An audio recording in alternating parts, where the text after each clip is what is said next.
Hey guys, I'm making this video. If your Samsung Galaxy Buds 3 Pro and it's not working one of the earbuds, this is like a guy, a little bit old guy that I found on Reddit, and maybe it's going to help you. So first, convert that the charging case has sufficient power. Then you just want to put a faulty earbud into the charging case, and you want to just confirm the red light of charging case is on and stays on instead of turning into a green light after a few seconds. So and if the red light turns into green light, reposition the bud. If the red light continues to light up in accordance with second step, go to the fourth step. If turns green light, repeat the first step. And now what you want to do, the last thing is that when the red light keeps on, you want to wait about 30 minutes and the charging box will charge headset to 40 to 50% of the power.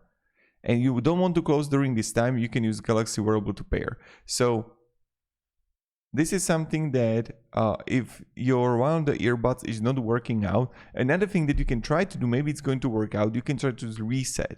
And there is like guides on how you can reset already on the internet. So try to also research that and maybe some of it is going to help. I hope it does. So have a great day and goodbye.